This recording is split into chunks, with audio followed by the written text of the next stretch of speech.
안녕하세요. 최근에 인생의 낭떠러지로 떨어질 뻔한 제 딸을 구한 70대 아버지입니다. 살아온 날보다 앞으로 살아갈 날이 더 짧다는 이 시점에서 믿었던 사람에게 뒤통수를 맞게 될 줄은 꿈에도 상상하지 못했습니다. 그동안 겪어온 모진 고난들은 이제 웬만하면 아무렇지 않게 넘길 수 있을 것이라 생각했지만 나이가 들면서 마음의 상처는 치유되기까지 오랜 시간이 필요하다는 것을 깨달았습니다. 얼마 전 TV를 보다가 제가 겪었던 일과 유사한 사건을 접하게 되었고, 주변에서도 이런 일들이 빈번하게 일어나고 있다는 사실에 마음이 무거워졌습니다. 그래서 이렇게 글을 남기게 되었습니다. 저희가 겪었던 일들이 다른 분들에게는 일어나지 않기를 바라는 마음에서 어떤 사건이 있었는지 이야기를 나눠보려고 합니다. 저와 아내는 20대 중반에 만나 결혼했습니다. 넉넉하지 않은 형편의 신혼집은 단칸방에서 시작할 수밖에 없었지만 그럼에도 불구하고 저희는 너무나도 행복했습니다. 그때 저는 공장에서 일하고 있었고 아내는 시내의 한 식당에서 일을 했습니다. 별 볼 일 없었던 그 신혼 시절, 퇴근 후 아내의 얼굴을 보는 것만으로도 얼마나 큰 행복을 느꼈는지 모릅니다. 둘이서 정말 열심히 살아가면서 세간살이를 하나하나 챙길 때면 마치 부자가 된 듯한 기분이 들기도 했습니다. 하지만 저희에게도 고민이 있었습니다. 바로 아이가 잘 생기지 않는다는 것이었죠. 결혼한 지 몇 년이 지났지만 아무리 노력해도 아이가 생기지 않았고 그로 인해 저희는 많은 고민을 하게 되었습니다. 그러던 중 제가 30대 초반이 되었을 때 드디어 기다리고 기다리던 아이가 생겼습니다. 아내는 임신 기간 내내 입덧이 심해 제대로 먹지 못했지만 그런 와중에도 아기를 가졌다는 사실에 감사하며 행복해했습니다. 저는 그런 아내를 보며 모든 것을 해주고 싶었습니다. 여보, 뭐 먹고 싶은 거 없어? 내가 일 끝나고 돌아올 때 먹고 싶은 거 사올게. 괜찮아. 여보, 여기 좀 앉아봐. 애가 벌써 밝게 움직이네. 여기 봐봐. 통통거려. 아이고, 이 녀석이 벌써부터 이렇게 움직이는 거야. 엄마, 너무 힘들게 하지 마. 여보, 나 다녀올게. 집에서 좀 푹 쉬고 있어. 다녀오고 나서 내가 청소랑 빨래 다 할 테니까 아무것도 하지 말고 누워 있어. 알았어, 여보, 잘 다녀와. 출산 전까지 아내는 거의 잘 먹지 못했습니다. 그런 아내가 안쓰럽고 미안한 마음이 많이 들었죠. 그래서 저는 더 열심히 일을 했습니다.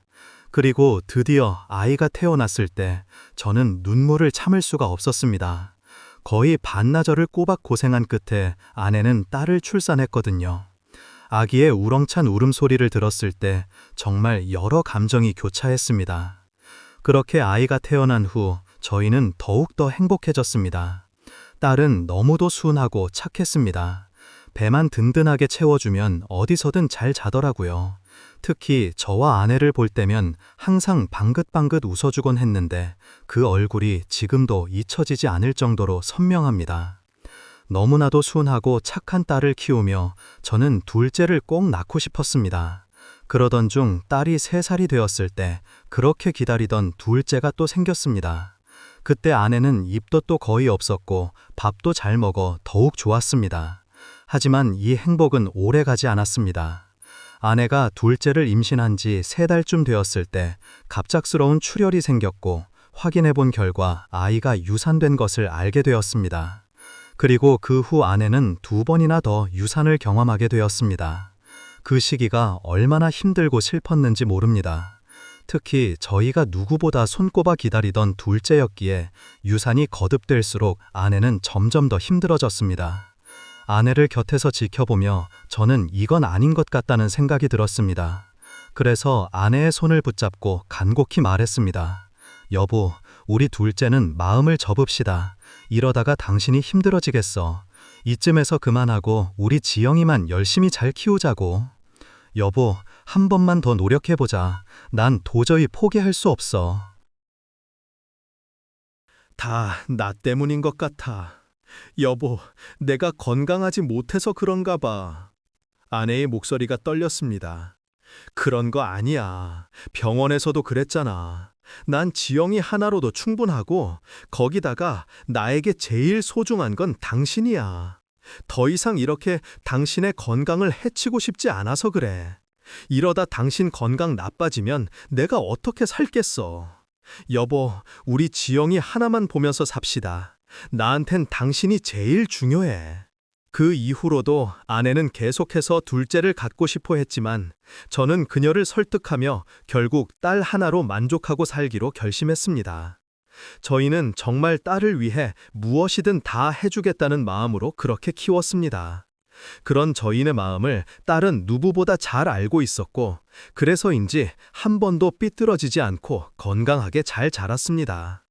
그러던 중 딸이 어느덧 중학교에 들어갈 무렵 저희 집에 큰 일이 생기고 말았습니다.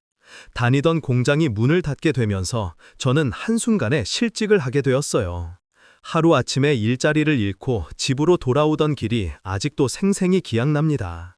마음이 허전하고 앞으로 가족을 어떻게 먹여 살려야 하는 걱정에 가슴이 멍해지기도 했습니다. 당시 제 나이가 40을 넘긴 시점이었기에 새롭게 직장을 구하기엔 아이도 애매하고 게다가 우리나라 경제 사정도 어려워 일자리가 귀하던 시기였습니다. 아내는 괜찮다며 저를 위로했지만 저는 속으로 매일같이 가슴이 타들어갔습니다. 그러던 어느 날 오랜 친구가 저에게 술 한잔 하자고 하더군요. 그리고 제 처지를 듣고는 조심스럽게 제안을 했습니다. 야, 효구야, 너 책임감 강하고 성실한 거 내가 누구보다 잘 알지. 그래서 말인데 혹시 너 택시 운전해 보는 건 어떠냐? 기사로 시작하면 하루벌이로 생활비는 해결할 수 있을 거야. 택시 운전? 내가 해본 일도 아닌데 괜찮을까? 너 운전 잘하잖아. 처음에만 좀 어렵지. 자격만 따면 효국이 넌 충분히 잘할 거야.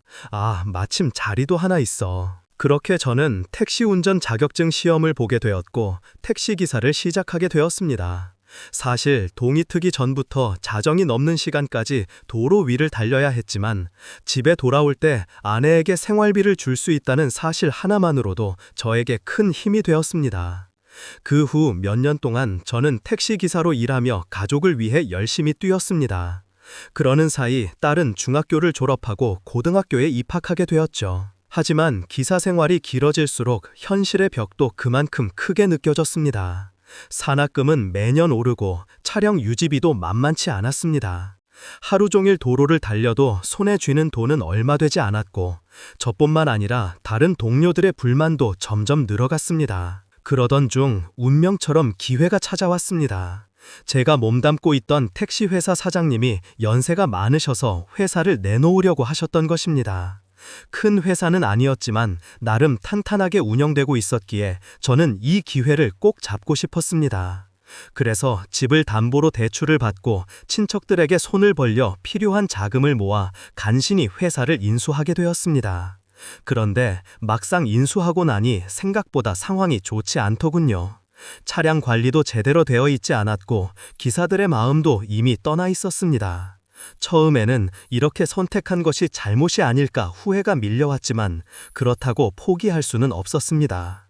저는 매일같이 차고지에 나와 기사들과 함께 땀 흘리며 일을 했습니다.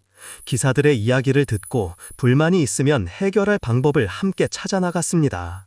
그렇게 열심히 발로 뛰면서 회사를 살리려고 노력하니 차츰 기사들의 마음도 열리기 시작했습니다. 전에는 항상 사람 구하기 힘들었는데 이제는 오히려 저희 회사에 들어오겠다는 사람들이 늘어났습니다. 그렇게 상황이 풀리기 시작하면서 친척들에게 빌렸던 돈도 갚을 수 있게 되었고 생활도 많이 나아지기 시작했습니다.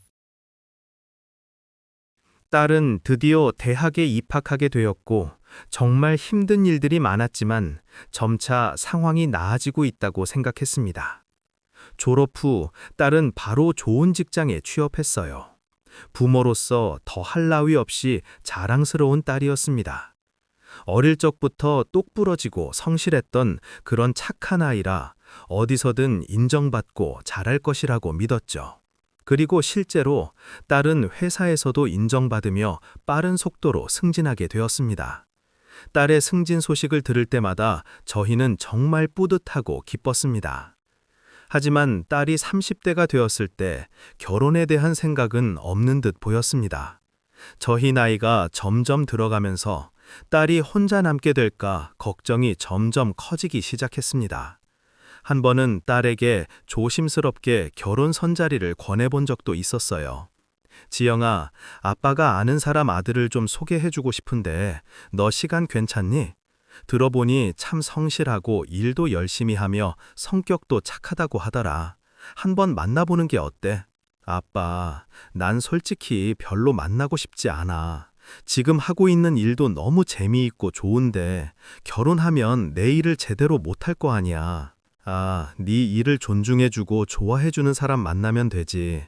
그러지 말고 한 번만 좀 만나봐. 됐어, 아빠. 그냥 난 지금이 편하고 좋아. 엄마랑 아빠도 이렇게 자주 얼굴 보고 내가 더 신경 써줄 수 있고. 안 그래? 사실 딸의 말을 듣고 저는 참 마음이 아팠습니다.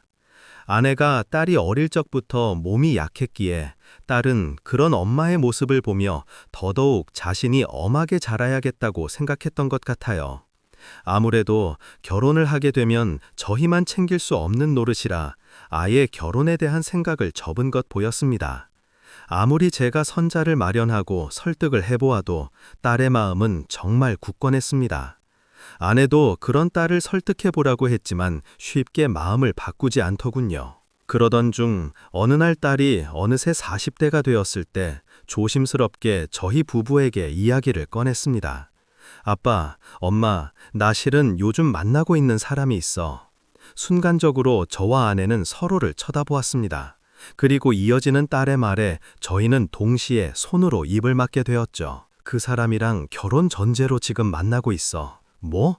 아, 결혼 전제로 만나고 있다고? 아니, 언제부터? 어떻게 만났는데? 뭐 하는 사람이야? 몇 살이야? 어떻게 생겼는데? 집안은 어떤 집이야? 아휴, 아빠, 하나씩 물어봐.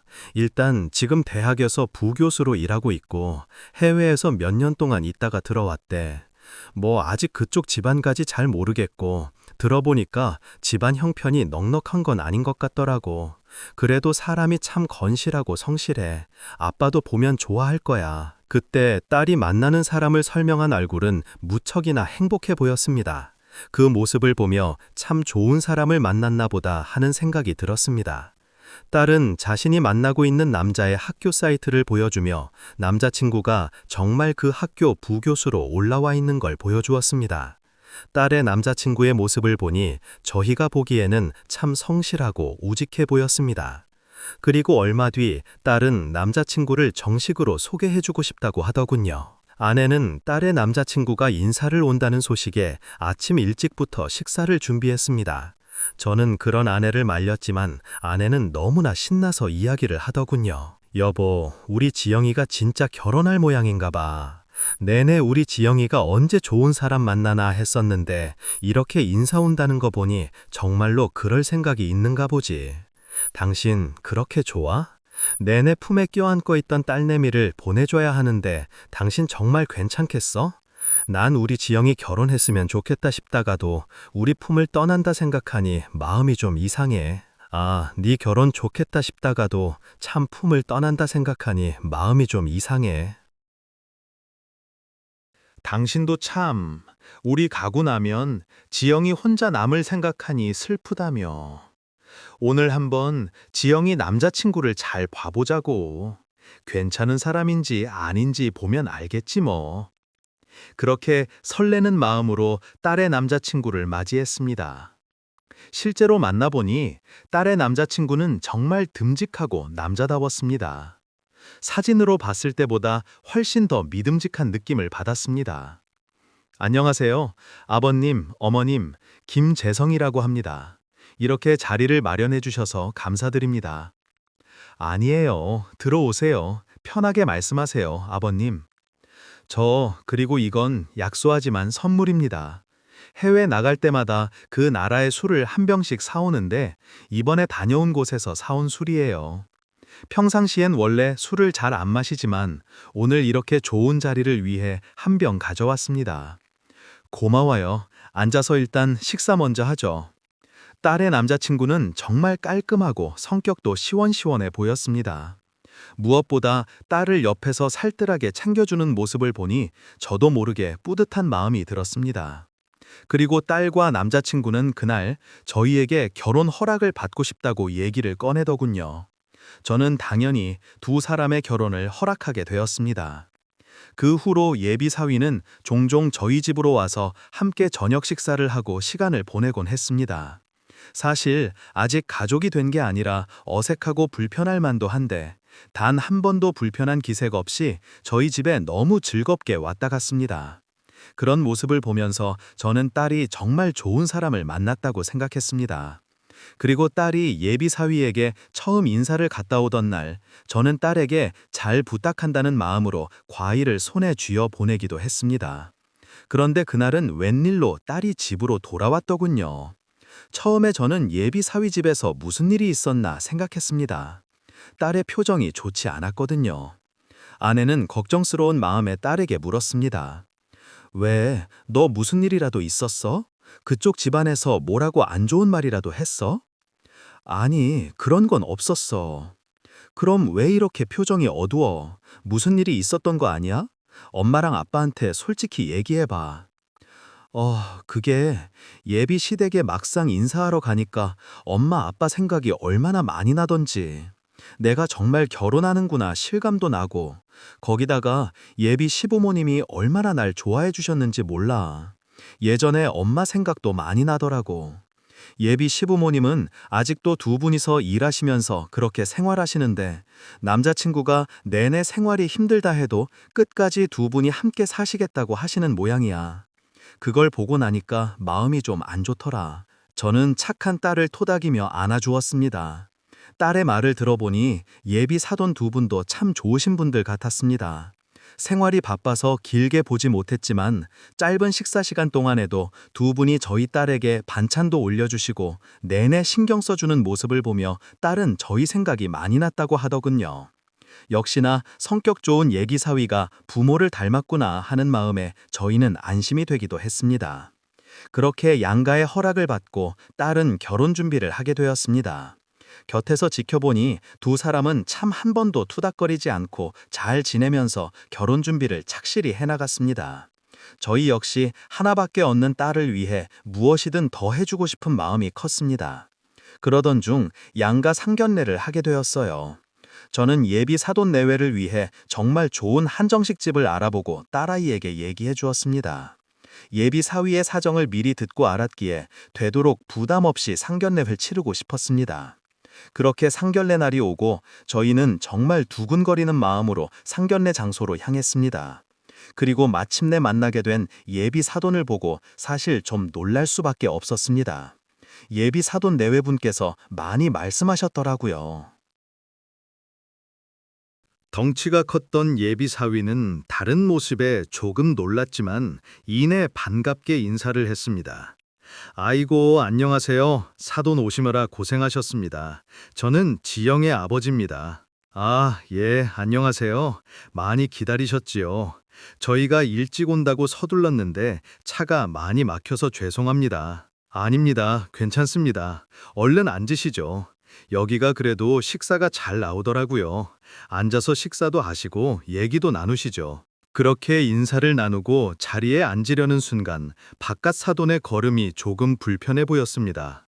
어디가 편찮으신가 생각하고 있던 그때 예비 사돈께서 조심스럽게 말씀을 꺼내셨습니다. 저희 아들한테 들으셨는지 모르겠지만 제가 사실 당뇨 합병증으로 한쪽 다리가 오래전에 절단된 상태입니다. 그래서 의족을 착용하고 있습니다. 많이 놀라셨죠? 아유, 아닙니다. 저희는 그런 부분은 몰랐네요. 저희가 그럼 사돈댁 근처로 갈 걸 그랬나 봅니다. 미리 알았더라면 저희가 갔을 텐데, 이거 정말 죄송합니다. 그런 몸이 불편하실 텐데도 아직도 일을 하고 계시는 건가요? 예, 생활하려면 어쩔 수 없죠. 사돈께서 걱정이 많으시겠지만 그 부분은 걱정 안 하셔도 됩니다. 저희가 할 수 있는 데까지는 충분히 저희 힘으로 살아갈 생각입니다. 아무래도 고민이 많으실 것 같아 이렇게 미리 말씀드리고 싶었습니다. 저희야말로 정말 죄송합니다. 자식 키우는 부모들 중에 노후부터 생각하는 부모가 어디 있겠습니까? 당연히 자식을 먼저 잘 키우려고 하지요. 저희도 힘들고 어려운 때가 많다 보니 충분히 이해합니다. 예비 사돈 네 분께서는 정말 좋으신 분들이었습니다. 음식이 나오자 딸에게 맛있다며 먼저 먹어보라고 권하기도 하시고 배려도 참 많이 해주시더군요. 그렇게 화기애애한 분위기 속에서 상견례가 진행되었습니다. 사실 저희는 그 자리에서 얘기를 할 게 있었어요. 아무래도 자식이 하나다 보니 결혼할 때 제대로 뭔가 해주고 싶은 마음이 있었거든요. 그렇다고 사돈에게 부담을 주고 싶진 않았기에 저는 조심스럽게 그 자리에서 이야기를 꺼내기로 했습니다. 그건 바로 딸과 예비 사위의 신혼집을 저희 쪽에서 마련해주고 싶다는 얘기였습니다. 저의 말을 듣고 예비 사돈은 많이 놀라셨습니다. 저희 쪽에선 해줄 게 없는데 보시다시피 저희가 넉넉한 형편이 아니라 그래도 되는지 모르겠습니다. 괜찮습니다. 너무 걱정하지 마세요. 이건 저희가 아주 오래전부터 생각해온 거거든요. 딸이 결혼할 때가 되면 꼭 저희 힘으로 신혼집을 마련해주자고 생각했습니다. 딸과 사위에게 먼저 얘기를 해볼까 하다가 아무래도 사돈께 말씀드리는 게 더 나을 것 같아서요. 부담 갖지 마시고 제가 딸 시집 보낼 생각하다 보니 부모 마음이 다 그렇지 않습니까? 뭐라도 하나 드리고 싶고 다 똑같지요. 오늘 이렇게 사돈 두 분을 만나보니 저희 딸이 참 좋은 집안에 시집을 가는구나 하는 생각이 들어 사실 제 걱정이 덜어졌습니다. 저희 딸 앞으로 정말 잘 부탁드립니다. 아유, 아닙니다. 저희가 많이 부족한 탓에 저희가 더 부탁을 드려야지요. 정말 죄송하고 감사드립니다. 그렇게 훈훈하게 상견례를 마친 뒤 저는 예비 사돈께 제 명함을 전달하며 편하게 연락하고 앞으로 친하게 지내자고 인사를 했습니다. 사실 딸이 결혼한다고 했을 때 마음 한켠에는 걱정이 많았는데 오히려 예비 사돈을 보고 나니 마음이 편안해지고 안심이 되더라고요. 제가 긴히 드릴 말씀이 좀 있어서요. 상견례가 끝나는 시간에 맞춰서 그쪽으로 제가 가겠습니다. 예, 저희 둘이서요. 아이, 남자끼리 얘기하자 뭐 이런 거군요. 알겠습니다, 사돈. 그럼 이따 뵙죠. 처음엔 예비 사돈이 둘이서만 보자는 말에 조금 놀랐습니다. 그렇지만 긴 할 말이 있다고 하니 혹시 결혼 준비 때문에 다른 고민이 있으신 걸까 싶더군요. 자식 결혼시키려고 하면 아무래도 부모가 이런저런 생각이 많아지게 되지 않습니까? 그러다 보니 얘기를 나누고 싶으신 모양이라고 생각했습니다. 그렇게 일이 끝난 후 저는 예비 사돈과 함께 한 선술집으로 향하게 되었어요. 그런데 예비 사돈의 표정이 정말 좋지 않았습니다. 그러더니 주문한 메뉴가 나오기도 전에 소주를 2잔 연달아 드시고는 고개를 숙이시곤 깊은 한숨을 쉬시더라고요. 그 모습에 저는 혹시 무슨 일이 있으신가 싶어 걱정이 되어 물었습니다. 아이고, 사돈, 무슨 일 있으신가요? 저한테 이렇게 다 보자고 연락도 주시고 혹시 무슨 일이라도 있으셔서 그러신 건가요? 사돈, 제가 참 죄송합니다. 제가 못나서 애비된 사람으로서 제대로 자식을 못 가르쳤습니다. 정말 죄송합니다. 그게 무슨 소리세요? 아, 우리 아들이 누가 봐도 잘난 대학 부교수인데 저보다 자식을 더 잘 가르치셨지요. 저야말로 저희 딸을 예쁘게 받아주셔서 감사드릴 뿐입니다. 저는 우리 아들이 참 마음에 들어요. 사람이 참 성실하고 따뜻하고 배려심도 많더라고요. 그러니 너무 염려하지 마십시오. 그것 때문에 걱정이 많으셨나 봅니다. 처음엔 그저 걱정된 마음에 거기다 저희 쪽에서 신혼집까지 해주겠다고 얘기까지 나오니 그래서 미안한 마음이 들어 찾아오신 줄 알았습니다. 그래서 저는 어떻게든 사돈의 마음을 진정시켜드리고 싶었어요. 그런데 제 얘기를 듣고서 예비 사돈께서는 한숨을 푹 쉬면서 말씀하시더라고요. 아닙니다. 저희 아들 사돈께서 생각하는 그런 사람 아닙니다. 다 부모 앞에선 어리광도 부리고 말도 잘하는 거죠. 저희 딸도 마찬가지예요. 부모 앞에서까지 격식 차리는 자식이 어디 있겠습니까? 그렇지만 제가 보기엔 사위는 참 괜찮은 사람인 것 같습니다. 아니에요. 아닙니다, 사돈. 제가 말씀을 드릴 게 있습니다. 제 말 들으시고 너무 충격받으시지 마시고 꼭 결혼을 알려주십시오. 이 결혼시키면 사돈 따님 정말 큰일 납니다. 예? 그 큰일이라뇨? 그게 무슨 소립니까? 그러더니 예비 사돈께서는 다시 소주잔에 소주를 채우시더니 잔을 들이마시고는 한참을 머뭇거리다 어렵게 이야기를 시작했어요. 사돈, 우리 재성이가 아닙니다. 걔는 김재성이 아니라 김태성이에요. 예? 아니 그게 무슨 재성이가 아니고 대성이라니요? 그게 무슨 말씀이신지 전 하나도 이해를 못하겠습니다. 사실 저희 아들이 하나가 아니고 둘입니다. 그리고 그들은 쌍둥이고요. 대학 부교수인 아들은 대성이가 아니라 최성입니다. 다른 쌍둥이 형제지요. 뭐라고요? 이게 도대체 어떻게 된 일인가? 그때까지만 해도 전혀 이해를 하지 못했습니다. 지금 예비사돈의 입에서 나오는 말들이 정말 사실인지 아니면 이게 꿈인지 싶을 정도로 너무나도 큰 충격을 받았지요. 아무런 말도 하지 못하는 제 표정을 보시고 예비사돈은 계속해서 진실을 저에게 알려주었습니다. 제 아들은 정말 나쁜 애예요. 지금 사돈께서 아시는 거 모두 다 거짓말입니다. 제 자식이지만 정말 나쁜 자식이에요. 아니 사돈, 그게 지금 갑자기 무슨 말을 하시는 겁니까? 도대체 이게 무슨 쌍둥이라뇨? 동생이 또 있다고요? 예, 이것 좀 보시겠습니까? 그러더니 예비사돈이 보여준 건 바로 한 장의 사진이었어요. 오래전에 지금은 사진 같았는데 그 안엔 젊어 보이는 예비사돈 네와 함께 남자아이 둘이 서 있었어요.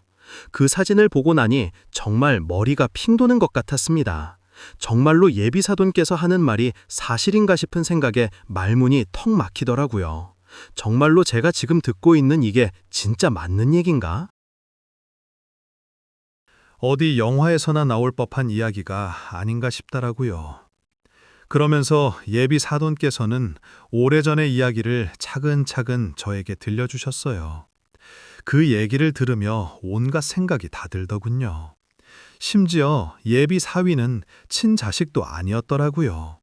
아멘 재혼이었고 전 초혼이었습니다. 저 남편 사이에 쌍둥이 아들이 있었는데 그 아이들을 제가 함께 키웠지요. 애들이 5살 때 그렇게 전 그 애들을 입양했습니다. 사실 가난한 살림에도 두 아들을 키우려고 정말 안 해본 일이 없었습니다. 젊었을 땐 새신사 일까지 하면서 그렇게 돈을 벌었는데 두 아이들은 쌍둥이지만 어릴 때부터 정말 다르게 크더라고요. 큰아들 대성은 어릴 때부터 가난한 집을 싫어했습니다. 새신사인 저를 보고서도 밖에서 나는 척하지 않았죠. 그나마 동생인 재성은 저희 생각을 많이 해서 정말 착하고 바르게 컸습니다. 덕분에 대학을 나와 부교수까지 할 수 있었고요. 첫째 대성은 어릴 때부터 사고를 치더니 결국 교도소에 들락날락 하더라고요. 예? 교도소요? 그럼 지금 교도소까지 다녀온 사람이라는 겁니까?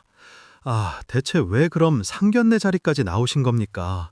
이렇게 절 찾아 얘기하실 거면 애초에 그 자리에 나오지 않으셔야 하는 거 아닌가요? 사실 언젠가부터 큰 아들이 무서웠습니다. 어릴 때 아들이 패악을 부려도 참고 넘어갈 수 있었지만 언젠가부터 점점 손이 올라오기 시작하더니 집안의 물건들을 다 때려 부수더라고요. 제가 없으면 아내에게까지 행패를 부리고 난장판을 만들어 놓고 했습니다. 작은 아들은 그런 형을 보고 싶지도 않다며 아예 연락을 끊어버렸고 근처에만 가도 신고하는 통에 큰 아들이 저희에게만 더 심하게 굴더라고요. 사실 저희도 상견례에 나가고 싶지 않았습니다. 그런데 안 나가면 가만히 두지 않겠다느니 자기 결혼을 망치면 저희 인생도 망쳐버리겠다고 하니 턱턱 겁이 나더라고요. 정말 죄송합니다. 그렇게 울면서 사과하는 예비 사돈을 보면서 정말 기가 막히더라고요. 감히 저를 속인 예비 사위도 무척 괴로웠겠지만 이제 와서 모든 진실을 밝히는 예비 사돈의 태도도 수상하다고 느껴졌어요. 그래서 저는 예비 사돈에게 따져 물었습니다. 그렇게 아들이 남들을 속이는 걸 다 보고서도 통제해놓고 이제 와서 이러는 이유가 뭡니까? 왜 결혼을 말리려고 이제서야 밝히시냐고요? 처음엔 아들이 두려워서 아무 말 없이 그 자리에 참석했는데 사돈 네 분들은 우리와는 참 다른 인생을 살아왔다는 게 느껴졌습니다. 별 볼 일 없는 저희에게도 그렇게 따뜻하게 얘기를 해주시고 오히려 저희를 존중해 주시는 모습에 정말 좋으신 분들이라고 느껴졌어요. 처음 사돈 따님을 보고서도 정말 좋은 사람 같다고 느껴졌는데 사돈 네 분을 보고서는 도저히 안 되겠다는 생각이 들더라고요. 이렇게 깨끗한 집안에 미꾸라지 한 마리가 들어와 망쳐놓게 되면 정말 저희 부부가 천벌을 받겠구나 하는 생각이 들어서 이렇게 찾아오게 됐습니다. 정말 죄송합니다. 입이 10개라도 저희는 할 말이 없어요. 그렇지만 꼭 결혼은 막아야 할 것 같아서 이렇게 염치불구하고 얘기하게 되었네요. 전 그렇게 오열하는 예비 사돈을 보면서 한숨이 절로 나왔습니다. 늘 당당해 보였던 예비 사위와 다르게 야위고 간사한 몸으로 눈치만 보던 예비 사돈의 모습이 왜 그랬는지 그제서야 이해가 되더라고요. 오죽하면 사랑하는 자식이 무섭고 두렵게 느껴졌을까 싶어 참 안타깝기도 했고요. 물론 그 나쁜 아들과 함께 저를 속이려고 했다는 건 참 결심하고 한 일이었지만 한편으론 부모로서 존중받지 못하고 이렇게 무력하게 당해온 예비 사돈이 안쓰러웠습니다. 그렇게 그날은 저와 둘이 술을 마시며 이야기를 나누게 되었죠. 그날 들었던 얘기는 참으로 처참하고 충격적이었어요. 쌍둥이 아들은 서로 아주 다른 길을 걷고 있더군요. 큰아들이었던 예비 사위는 어릴 때부터 그렇게 돈만 밝히고 사고만 쳤고 사고를 수습할 때만 예비 사돈께 아빠라고 불렀던 모양이더라고요. 평상시에는 아저씨라고 무시하면서 가족 취급도 안 했던 그런 못된 자식이었어요. 반면 둘째 아들은 공부도 잘하고 심성이 착해 늘 예비 사돈네를 챙겨왔다더군요. 그런 착한 둘째 아들에게 피해가 갈까봐 예비 사돈 내외는 그렇게 큰 아들의 비위를 맞추고 있었던 것이었고요. 그럼 이제 어떻게 하실 겁니까? 저도 집에서 아내와 딸이랑 얘기를 해봐야겠지만 아무래도 결혼을 안 한다고 하면 바로 가서 또 행패를 부릴 텐데요. 괜찮습니다. 이미 둘째 아들에게도 다 얘기를 털어놓았고 떠날 곳도 마련해 두었습니다. 끝까지 저를 먼저 생각해 주시네요. 그런 분들께 잘못을 저질렀다는 게 정말 죄송할 따름입니다. 벌을 주신다면 마땅히 벌도 받겠습니다. 정말 죄송합니다. 애비로서 자식을 제대로 키워내지 못한 제 탓입니다. 더 일찍 말씀을 드렸어야 했는데 따님의 인생 꼭 구하시길 바라겠습니다. 전 예비 사돈의 말에 아무런 답변도 하지 못했습니다. 그날은 아예 잠도 제대로 이루지 못할 정도로 많은 생각을 하게 되었어요. 그리고 다음 날 예비 사위에게 연락을 했습니다. 저녁에 만나자고 하니 예비 사위는 수락을 하더라고요. 저녁이 되었을 때 예비 사위가 집으로 찾아왔습니다. 딸은 이미 집에 도착한 상태였어요. 예비 사위는 검은 뿔테 안경에 정장을 입고 넥타이까지 메고 왔더군요. 그리고 도착하자마자 저희를 보더니 사람 좋은 얼굴로 화사하게 웃으며 얘기를 했습니다. 당신도 여기 와 있었네? 그럼 같이 올 걸 그랬다. 아버님 죄송합니다. 오늘 학생들도 지도하고 업무도 처리하느라 늦었네요. 정말 죄송해요. 자네 지금 학교에서 온 건 맞는가? 네, 저 학교에서 지금 막바로 왔습니다. 근데 무슨 일 때문에 그러시죠? 그래, 이름이 뭔가? 예, 아버님 제 이름 김재성이잖아요. 이 아버님 이름 잊어버리신 거예요? 예비 사위는 눈도 한 번 깜빡하지 않고 웃으며 대답을 하더군요. 그 모습을 보면서 어찌나 기가 막히던지 정말 뻔뻔하고 어이가 없더라고요. 그래서 저는 다시 물었습니다. 내가 정말 마지막으로 물어보는 거네. 지금 솔직하게 얘기하면 내가 자네로 어떻게 할 건지 판단하겠네. 아버님 왜 그러세요? 저 김재성 맞습니다. 갑자기 왜 그러시는데요? 여기 신분증 보여드릴까요? 그러면서 내민 예비 사위의 신분증에는 정말로 김재성이라고 적혀 있더라고요. 그걸 보고 저는 이 자식은 반성이라고는 아는구나 싶은 생각에 더 이상 화를 참을 수 없었어요. 전 예비 사위가 내민 신분증을 쳐내고는 서류 하나를 던졌습니다. 옛놈아, 어디서 사람을 속여. 김재성, 네가 진짜 김재성이야? 네가 어떻게 김재성이야? 교도소를 들락날락거린 김대성이 아니고 난 네 정체 다 알았어. 어디서 감히 우리를 속이려고 들어? 너 대체 뭘 하려고 하는 거야? 왜 우리 딸한테 접근한 거야? 왜 그랬어? 그제서야 예비 사위의 얼굴이 새하얗게 변하더니 떨어진 서류 뭉치를 보면서 당황해했습니다. 이게 어디서 났어요? 아버님이라고 부르지도 마라. 사람 하나 보고 결혼 허락했더니만 감히 우리를 속여. 네가 그러고도 무사할 줄 알았어? 어떻게 우리 딸이랑 거짓말로 결혼을 하려고 해? 김대성, 이건 정가 기록 맞지?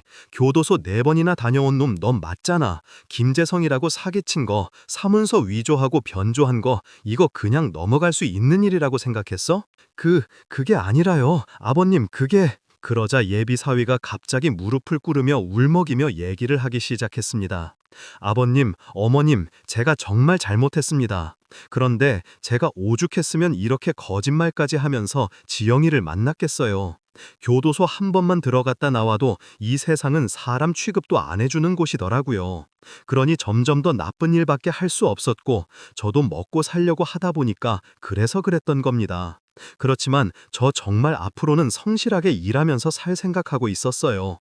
지영이하고 결혼하면 정말 새 인생 제대로 살아보자고 다짐했어요.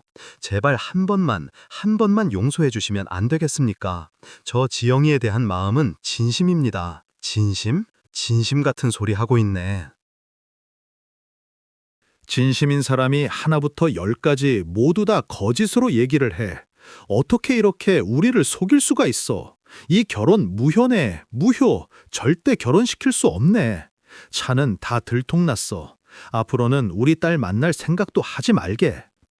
제가 냉정하게 얘기하자 애원을 해도 저에게 통하지 않을 것 같았는지 예비 사위는 거실에서 있던 제 딸을 향해 애원하기 시작하더라고요.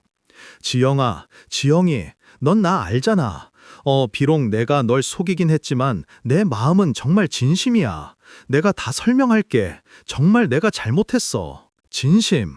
내가 어떻게 당신을 믿어. 지금 하는 말도 사실인지 아닌지 하나도 못 믿겠는데 그런 사람이랑 내가 어떻게 결혼을 하냐고. 나 다시는 만나고 싶지 않으니까 연락도 하지 마. 아니, 우리 사이도 이제부터 끝이야. 자, 들었지? 어떻게 지금은 키워준 부모한테 그렇게 못되게 해놓고선 뻔뻔하게 여기서 앞으로 잘하겠다 소리를 해?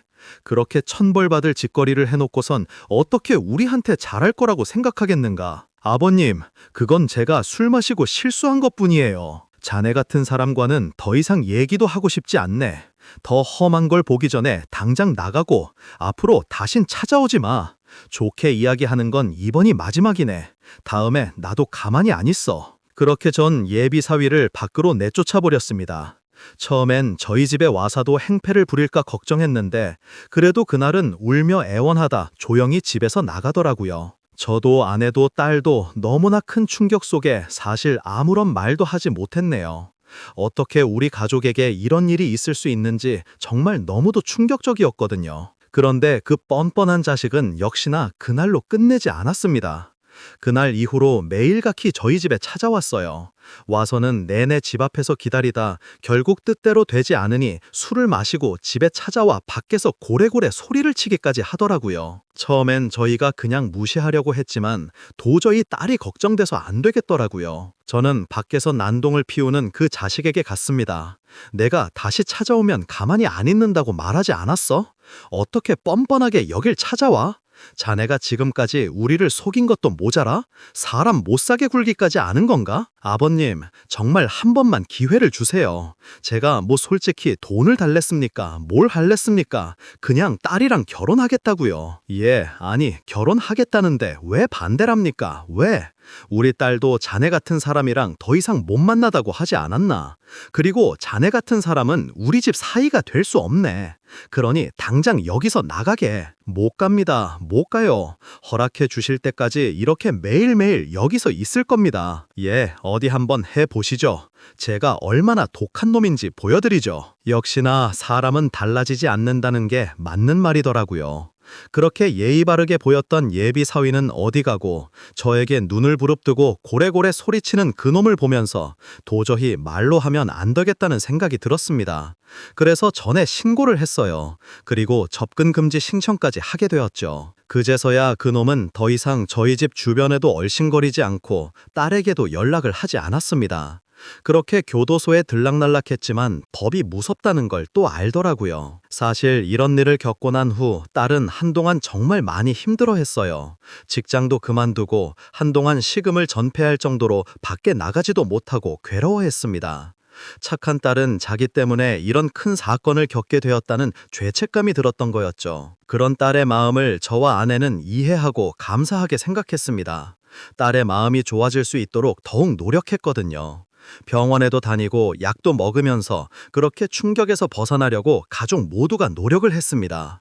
그리고 저는 모든 사실을 솔직하게 털어놓은 그놈의 부모님을 찾아가 성의를 표시했습니다.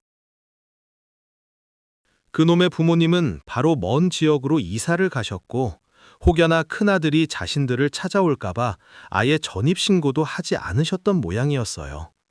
사는 곳을 물어물어 저희 부부가 찾아가니까 정말 죄송스러워 하시더군요. 저는 그분들께 작은 사례를 해드리고 싶었어요. 물론 그놈이 우리를 속인다는 걸 알면서도 묵인했던 일은 믿긴 했지만 어쨌든 우리 딸을 낭떠러지 바로 앞에서 구해준 건 다 그분들 덕분이잖아요. 그래서 작게 봉투를 준비해드렸지만 끝까지 거절하시더라고요. 지영이가 정말로 우리 며느리가 됐으면 얼마나 좋았을까. 지금도 그 생각을 합니다. 정말 착하고 똑부러진 딸을 두셨어요. 뭐 몇 번 본 건 아니었지만 지영이는 참 좋은 아이입니다. 그런 아이가 우리 큰아들에게는 너무 과분한 사람이었어요. 정말 죄송하고 또 죄송합니다. 지영에겐 정말 미안하다고 앞으로 꼭 잘 살았으면 좋겠다고 전해주십시오. 아닙니다. 덕분에 저희도 큰일 날 뻔한 일을 잘 넘길 수 있었는데요. 정말 감사합니다. 그렇게 저희가 그분들이 한 사고를 거절해도 조용히 봉투를 두고 나왔습니다. 전에 들었을 때 작은 아들이 도움을 주긴 하지만 큰아들이 그동안 친 사고들이 너무 많다 보니 어느 정도 한계가 있었던 모양이더라고요. 그 와중에도 저희 딸을 생각해주는 그분들에게 참 감사했습니다. 어려운 일이었지만 그래도 저희를 위해 진심을 털어놓았던 그분들께 지금은 고마운 마음만 될 뿐이에요. 그 뒤로 2년의 시간이 흐르면서 저는 다시 일상을 되찾을 수 있었어요. 딸은 저희 집에서 같이 생활하면서 지내고 있습니다. 그놈은 사실 지금 어떻게 살고 있는지 잘 모르겠어요. 아마 재벌은 남주지 못해 어디서 또 사고 치면서 교도소에 들어가 있을지도 모르겠네요. 딸은 몇 달 전까지 쉬다가 좋은 기회로 다시 일을 시작하게 되었답니다. 그전까진 저와 아내랑 같이 전국 곳곳을 다니며 여행도 하고 오랜만에 쉬는 시간을 가졌어요. 처음엔 여행을 가서도 멍하니 아무런 말도 하지 않는 딸이 너무나 안쓰럽고 마음이 아팠는데 지금은 다시 전처럼 활발해진 딸을 볼 때마다 참 다행이라는 생각을 합니다. 만일 그때 그놈의 부모님이 사실을 털어놓지 않았더라면 아마 지금쯤 저희 가족은 이런 행복을 느끼지 못했을지도 모르겠네요. 지금은 그래서 소소한 행복도 감사하게 여기며 그렇게 잘 지내고 있습니다. 저희는 조금 더 건강을 지켜서 되도록 딸의 곁에서 든든한 부모가 되어주려고요. 한때는 혼자 남을 딸이 걱정되어 무조건 딸을 결혼시켜야겠다는 생각도 했었는데 요즘은 그런 생각이 싹 사라졌답니다. 아직 오지 않은 미래보단 지금 현실에 더 집중해서 우리 가족끼리 오붓하게 시간도 보내고 행복하게 지내기 위해 노력하는 게 더 중요한 것 같네요. 저도 이젠 택시회사 운영을 조금씩 정리하면서 노후를 준비해 보려고 합니다. 바빠서 나중으로 미뤄뒀던 가족들과의 시간을 앞으로는 더 자주 보내보려고요. 아마 저와 비슷하게 생각하시는 분들도 많을 거라고 생각합니다. 지금 당장은 더 잘 사는 게 중요하니 나중에 좀 여유로울 때 가족들과 시간을 보내면 될 거라 그렇게 생각하는 분들도 많으실 것 같네요. 그런데 제가 이번 일을 겪으며 느낀 건 그렇게 시간이 많은 게 아니라는 겁니다. 앞으로의 미래가 어떻게 달라질지 아무도 모르는 거더라고요. 믿었던 사람에게 배신을 당해 힘든 시간을 오래 보낼 수도 있는 거고 옆에 있는 사람이 훌쩍 떠나버릴 수도 있는 게 바로 인생인 것 같습니다. 그러니 여러분들은 나중에 더 큰 후회를 하기 전에 소중한 사람들과 좀 더 지금에 집중하면서 좋은 시간을 많이 보내보시길 바랍니다. 지금까지 제 이야기를 들어주신 분들께 정말 감사드립니다. 여러분들께 더 행복한 날들이 많으시길 바라며 이만 제 사연을 마치겠습니다.